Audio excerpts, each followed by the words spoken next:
Welcome back, you filthy exiles. So, just looking at 3.22, obviously we don't have patch notes yet, so everything's speculative. Now, I'm not going to have a look at the Guardian Ascendency changes because I'm just not a big, until I see the patch notes, it's really hard to speculate what you may or may not do with that, especially because I'm not a big Guardian player. However, the Chieftain is probably more in my wheelhouse, so I wanted to have a look at it. Now, some of the misconception is it looks like a nerf. I think you could look at it as a nerf in respect of some of the totem nodes have been changed out and things like that. But just looking at, 0.8% of players playing Chieftain at the 8-week mark, which I would consider like probably the peak of the league for 3.21, any change that they were going to make to this was going to potentially uplift the player base and that will give players more accessibility to play the different builds under the Chieftain, either way that you stack it. So people who are calling it a nerf, you just have to look at the player stats to go, well, if it's a nerf, then, it's not really going to affect anybody because nobody was playing it anyway, sort of thing. So we got to sort of pull our minds out of the dump there and have a think about, okay, well, what changes are significant? And in looking at it, I seem to think that there are some pretty cool changes that we can really work with moving forward. So okay, so having a look at the existing Ascendency, what we can see is, so Valko's Storm gave us, gain an endurance charge every second if you've used a Warcry recently. Not terrible, but not great, not overly used either. Could result in some pretty tanky builds, but yeah, just not overall highly functional. Tukarma's War Herald was very good at totem builds, so losing that 100% increased buffed your ancestor totems while they're active is actually a pretty significant decrease in damage to totem builds, unfortunately. Tessalio's Cleansing Waters, again, this wasn't a huge buff, pardon me, so it's not a huge loss on this front. Moon's Presence, this one was actually pretty good, and we've sort of lost this as well. This is pretty significant to totem builds, especially slam totem builds. Again, this was never used, Forest Strength was never used. Ramako's Sun, not highly used either. Hinekora's Death Fury, this was used on totem builds, mainly for the 10% increased strength and the cover rare unique enemy Snash for 10 seconds. And then Nagamu's Flame Advance, unless you ran some type of slam skill or whatever, you were never using this. So there's a lot of underutilized nodes in this Ascendancy at current. And the only things that really stood out were the totem nodes, which they have sort of ripped a little bit, which is unfortunate, but it sort of is what it is, and we'll just have to get around that in other ways. So, looking at the changes, so Valko's Storm Embrace modifies to maximum fire res, also apply to maximum cold and lightning, which is a huge defensive buff. So, if you're running Purity of Fire, you can absolutely slog up your defenses on your cold and lightning, so you can overcap reses and run Dawnbreaker, and basically be immune to damage. It seems like a pretty OP change. Modifiers, Tessalio's Cleansing Water modifiers to fire resistance also apply to cold and lightning at 50% of their value. So you can focus on fire res and overcapping fire res, and that will also buff up your cold and lightning. Plus, you get an ailment immunity. Can't argue with that. Again, really good defensive stat. Hinekora's Death Fury. Enemies you kill have a 5% chance to explode, dealing 500% of their maximum life as fire damage. That would easily apply to things like RF, to pardon me, got the flu at the moment. Detonate Dead. If you want to play Ignite, Detonate Dead on this build, there is the probability that you could play that on this build now, and you would actually be able to do some real AoE sort of damage, which is really, I think, is a good change. So we got however you pronounce that, Moon's Presence. So, the totem nodes are just being sort of stacked into one sort of node here, which I'm okay with. So, recoup 10% of damage taken by your totems as life. That's not terrible. That's basically leech, so the higher the damage, the more life you're going to get back. And then totems taunt enemies around them. So, you still play totem builds. It's not really affecting anything that's going to stop you from playing totem builds at the end of the day.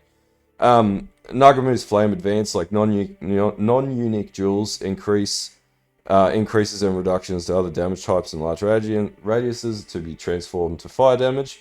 Don't think that's bad at all. We've also got Ramako's Sun's Light.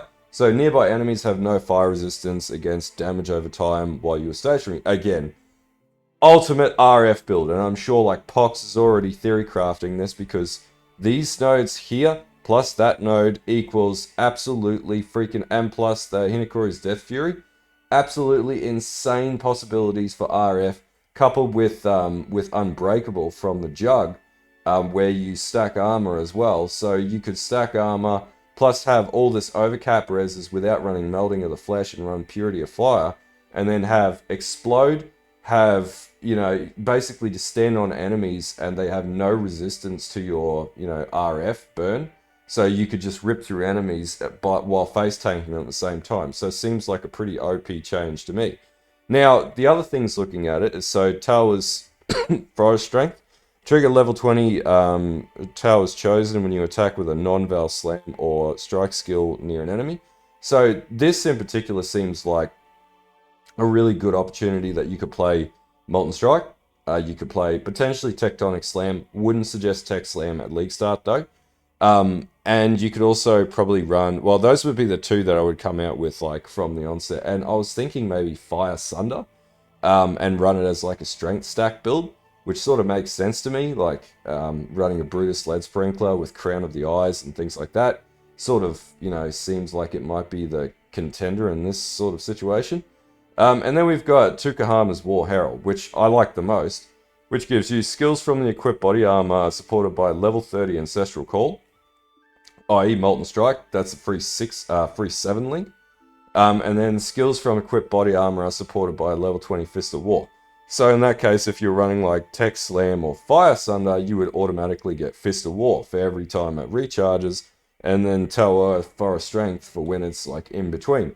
Seems like if you played like a fire version of Fire Sunder, and I may consider this, you could really do some severe damage with a technical 7 link. So that gives you the ability to stack up another, you know, crit jewel or whatever it might be, and that would give you a huge amount of ability to stack a shitload of damage without having to deal with, you know, hey, can I get like big hits in, or can I get my Ancestral Call in? Now, if you coupled like Sunder with like the Warcry helm, and then you basically did, you know, you hit 3 Warcries, buffed up Warcries, you could potentially play like on hit flame, one hit Sunder builds and things like that, which seems like a possibility at this stage with the way that this reads to me. Now, I'm just speculating at this stage. The other thing that we don't know is how many changes they've made to different skills like Tech Slam and Sunder and things like that. And that's something that we're going to have to wait for patch notes on at the end of the day. If you're speculating nerfs at this stage, I don't think that we're in a position to speculate nerfs until we see what the patch notes are. Because what we may find is the skills, and also we don't know what the other supports are. So corrupting Warcry seems like a really cool idea as well. Potentially you could get that to work in unison with some type of fire conversion, and basically be able to pop enemies and like play a Singer Chieftain or something like that. Those are some of the things that come to mind. You know, other builds that we potentially could play on this: Detonate Dead, Fireblade Vortex, Fire Reap was really popular with Chieftain, and these changes really seem like that's a buff to that. Just makes you way tankier. Righteous Fire, Fire Sunder. I've also got Tectonic Slam with Brutus Lead Sprinkler, Crystalized Omniscience, and Dawnbreaker. And then Molten Strike, Brutus Lead Sprinkler, Crystalized Omniscience. We now have a new support gem coming into the game called Returning Projectiles Support, which would work perfectly with Molten Strike, and Dawnbreaker as well. Basically any melee build with Dawnbreaker, and I would say probably Strength Stackers, so either Pillar of the Cage God, two-handed staves, or Brutus Lead Sprinklers are going to be the go. And I reckon these Chieftain builds will see this league will be absolutely mental. That being said, I could be completely wrong and completely off in the wrong direction, but that's what I mean. We have to wait until we see patch notes.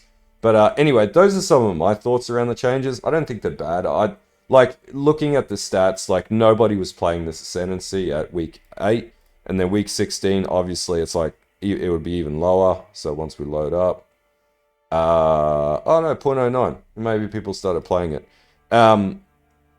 If we look at like the first 2 weeks. What can we see here? Let's have a look.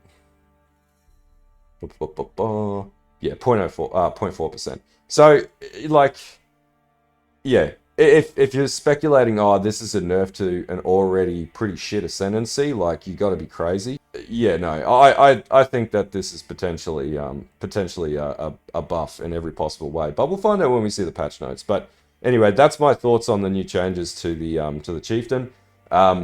If you want to discuss in the comments, more than happy to. And anyway, don't forget to follow the Twitch, don't forget to follow the Twitter, and all the other stuff. Join the Discord, everything else.